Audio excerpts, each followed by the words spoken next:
Olá, telespectador da TV Unifev, é uma grande alegria estar encontrando você novamente aqui na nossa programação. Programação que vai ao ar todas as semanas com o Empreender Tecnologias.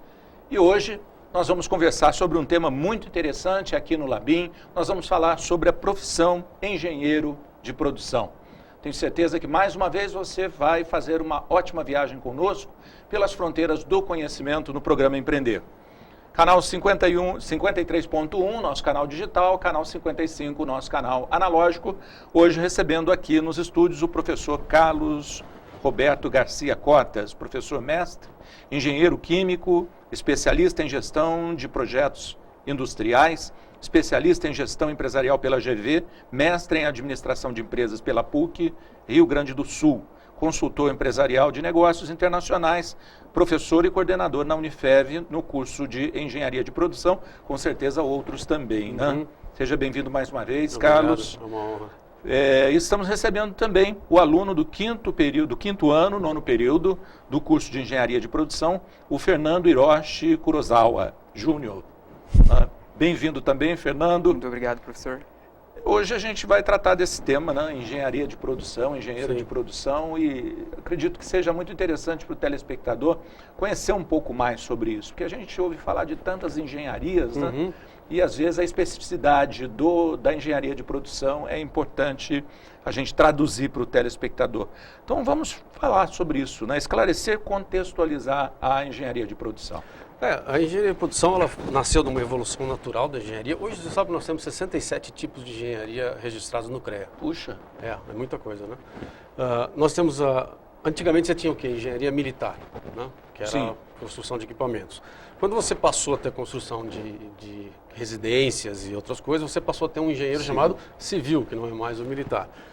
O mundo evoluiu, veio a Revolução Industrial, nós tivemos produção de bens e produtos, aí você começou a ter um engenheiro mecânico para produzir máquinas, um engenheiro químico para transformar aquele produto químico de laboratório numa escala de consumo, né? E outros engenheiros foram surgindo. Mas aí, o engenheiro de produção ele foi necessário porque em um determinado momento você tinha um engenheiro mecânico, sabia da máquina, mas não entendia de como alocar os recursos dentro de um processo de produção para sair o produto de melhor qualidade lá na frente, com maior velocidade, etc. Então precisou se formar um profissional com essa característica, que entendesse o mecanismo de produção e pudesse organizar esses recursos, quer seja uma produção química, uma produção mecânica, uma produção têxtil, etc.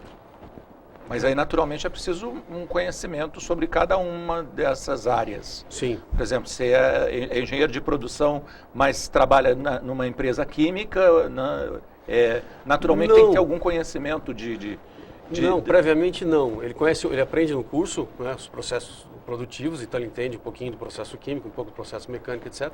Mas ele está matematicamente, ele está tecnicamente preparado para se adaptar a entender rapidamente como aquela indústria funciona e ele poder entrar nesse processo e fazer o funcionamento dele. Porque ele não precisa entender, por exemplo, de química, entender a formulação, como é que a reação se processa. Mas ele precisa entender o fluxo do processo. Muito bom. Então ele se adapta muito Agora, bem como isso. o engenheiro, afinal de contas, como ele atua sobre as operações, os processos e a gestão, né?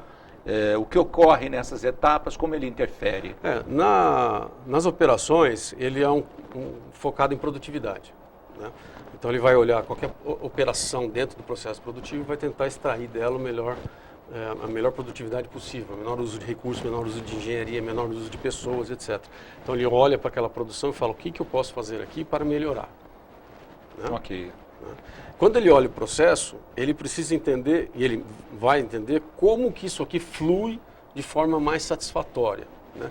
Quais as etapas que devem ser colocadas, o que deve ser feito primeiro, o que deve ser feito depois, e como isso deve andar até que chegue até o produto final na frente. Né? E como ele está enxergando esse processo de produção, muito comum também que alguns engenheiros de produção saiam um pouco vamos dizer assim, da produção mecânica, ali, da produção da manufatura, e venham para a gestão empresarial um pouquinho mais aberta e comecem a lidar com finanças, com vendas, etc., abordando toda a empresa. Né? Então, de forma mais sistemática. Né? Legal. Ô, Fernando, o que levou você a escolher engenharia de produção? Foi por curiosidade ou você tinha a mesma intenção de de aprender mais sobre os processos, as operações? Bom, na verdade, eu escolhi a engenharia de produção principalmente por ser uma área que não tem uma área fixa. Por exemplo, você é engenheiro de produção, você vai trabalhar só com isso, só com isso, só com isso. Não. Como tem uma área ampla, pode trabalhar tanto com processos, quanto layout, trabalhar até com serviços. Então, é uma engenharia que eu posso dizer assim, é uma engenharia completa. Então, você precisa entender um pouco de cada coisa, né, de cada engenharia, para você poder ser um engenheiro de produção. Posso colocar assim. Muito legal. E um profissional muito flexível, né? Isso, ele vai trabalhar flexível. pode trabalhar em diversas indústrias, né? Agora, quais são as principais técnicas de gestão da produção, né? A gente tem e ouve falar por aí sobre MRP, MRP2, PCP, o ERP, né? O ERP, Seis Sigmas, filosofia de Lean, manufatura enxuta, né? Enfim, essas técnicas todas, qual o objetivo disso, como funciona mais ou menos? Bom, o MRP, o MRP2 e o ERP, eles são uma evolução natural de um processo de você gerenciar uma manufatura. O primeiro MRP foi a ideia do seguinte: eu preciso fazer uma conexão entre o produto que eu vendo e o material que eu consumo. Ok. Então, esse MRP ele faz assim: eu vendi 1000 cadeiras. Para produzir essas 1000 cadeiras, eu preciso X metros quadrados de tecido, preciso X metros lineares de tubo. Então, esse MRP faz essa conexão. E ele permite que a empresa compre, a ideia é que a empresa compre só o que ela precisa, sem exageros, para que ela possa produzir aquilo, né? Legal. Eu vi, por exemplo, uma empresa, que eu não vou dizer o produto para não identificar, mas ela não tinha o sistema de MRP colocado. Quem fazia o MRP era um determinado profissional. Então, quando eu comecei a entrevistá-lo para entender o processo, eu fiquei meio assustado. Ele fazia o cálculo da quantidade de aço que ele tinha que usar, e depois de fazer esse cálculo, ele falou assim: vou colocar uns 10% a mais aqui para não faltar.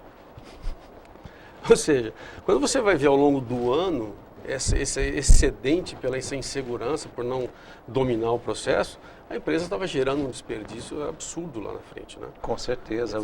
Às vezes a própria lucratividade fica vai por ali, embora nisso. Nesses 10%. Vai embora nisso, é verdade. É verdade. E aí você usa o MRP2 para organizar a entrada desse material com as máquinas e os equipamentos que vão ser utilizados dentro do processo, né? E o ERP sai disso aí, olha para esse processo todo e linka com a finanças, com vendas, com etc. E o PCP? O PCP faz o controle disso. Quando nós vamos produzir o que, aonde e como. Né? Então eu vou produzir esse produto nessa linha, com essa característica, com tal coisa, eu vou consumir tal coisa, vai ser no dia tal, na máquina tal. Né? Quer dizer, ele faz essa ideia de planejamento e verifica se isso está de fato acontecendo. Agora, os Seis Sigmas e a filosofia de Lean, ou manufatura enxuta, na verdade são filosofias de gestão. O Seis Sigma é uma técnica, né? Sim. Seis Sigma é uma técnica. A ideia de Seis Sigma, o nome Seis Sigma vem, o sigma é a letra grega minúscula, que é usada para determinar o desvio padrão. Então, quando você tem, contando um pouquinho a história do desvio padrão, um americano chamado Shewhart, ele fez, o exército americano antes da Segunda Guerra Mundial, precisava construir fones de ouvido para usar dentro da guerra, né? Só que a cabeça dos soldados variava de tamanho, né? Então, qual seria o tamanho ideal de fone de ouvido para você não ter que construir vários tipos? E aí, esse professor, ele é professor do MIT, se não estou enganado, ele resolveu medir a cabeça dos soldados, pegou 2.000 soldados, mediu a cabeça deles, chegou numa média, que é uma informação razoável, mas falou: pô, isso aqui tem uma variação. Mas ele percebeu que essa variação tinha um comportamento. Aí falou: não, mas peraí, deixa eu estudar um pouquinho mais. Aí, em vez de 2.000 soldados, ele pediu mais 8.000 soldados. Aí ele fez 10.000 soldados e conseguiu encontrar uma variação de perímetro da cabeça desses soldados e determinar uma faixa onde acontecia a maior quantidade de soldados estaria. E naquela faixa ele faria o fone de ouvido, né? E o instrumento que é usado para determinar essa faixa é o desvio padrão, que é assim, a média de quanto que você tem variação em relação à média, né? Então o Seis Sigma, ele vai buscar 6 variações disso aqui. Explicando um pouquinho para as pessoas o que significa o desvio padrão, ele é mais ou menos o seguinte: vamos imaginar que a classe do Fernando, a média de idade seja 22 anos. Ok. Né? Mas aí eu falo para você, ó, Ramon, vai lá, pode entrar naquela sala que a média de idade é de 22 anos. Aí você se pergunta, mas poxa, pode ter gente de 30, pode ter gente de 18. Então essa informação da média, ela não é suficiente para você. O engenheiro de produção tem que estar preocupado com isso. O que ele faz? Eu vou te dar outra informação. Olha, a média é 22 anos, porém com desvio padrão de 2 anos. Aí, sabendo do comportamento, você sabe que 68% dos seus alunos estão entre 20 e 24 anos. Isso já é uma informação, já não é mais um dado. Claro, claro. Aí quando você vai, matematicamente, para 3 sigmas, você está abordando 99,5% dos itens que você tem dentro dessa distribuição. Quando você vai para 6 sigma, você está abordando 34 erros em 1 milhão de peças. Né? Sim. Então você fala assim, uma empresa tem uma eficiência de 99,9%, de 99,5% de produção de determinado item. Né? 99% deles saem aprovados. Você fala, pô, isso é muita coisa, né? Agora imagina que nem um aluno meu, ele trabalha numa fábrica de latas. Faz lata para aerosol, esse tipo de coisa. Produzem 2 milhões de latas por dia. 0,5% de 2 milhões de latas são 10 mil latas. Então, se você estiver satisfeito com 99,5% de eficiência, você está deixando... Está jogando fora 10 mil latas, material e trabalho de 10 mil latas. Então, a Motorola, nos anos 80, olhando para isso, resolveu montar uma metodologia que garantisse uma eficiência maior. E aí desenvolveu o 6 Sigma. Então, a ideia é que agora ela não perca mais 10 mil latas, mas que em 2 milhões de latas ela tenha um erro em apenas 60. Precisão. Então, é uma técnica de gerenciamento de produção, de acompanhamento de qualidade e de busca de erros para garantir que você tenha 34 peças defeituosas a cada 1 milhão de peças produzidas. Mais ou menos essa são. Agora, o Lean é uma filosofia. Sim, né? sim. O Lean é uma filosofia, ela está além desse processo. Né? É o conceito Toyota de produção, que foi desenvolvido lá pela Toyota logo depois da explosão da Segunda Guerra Mundial, que ela começou a evoluir. Sim. E ela foi criando esse conceito de produção. Nos anos 80, os pesquisadores foram estudar as empresas automobilísticas e perceberam que a Toyota tinha 40% de eficiência acima de Ford, GM, etc. Como isso é possível? Vamos estudar esse processo. Então, perceberam que a Toyota ela sabia se adequar ao fluxo de produtos que o cliente solicitava. Então, ela não precisava produzir grandes lotes, ela não precisava criar grandes estoques, ela ia se ajustando. Então, o Lean mais ou menos é isso. Você tem uma produção pequena, por isso que é chamada de enxuta, bem compactada e que ela segue o fluxo. Uma ideia bem japonesa, né? Bem oriental, né? Aquele equilíbrio. Né? Então, agora, de quando você fez a sua escolha, e aí indo para a sala de aula, né? E assistindo às aulas, você realmente tem visto tudo isso? Isso tem te impressionado positivamente no sentido de se imaginar depois no mercado de trabalho, aplicando tudo isso? Ah, sim, com certeza.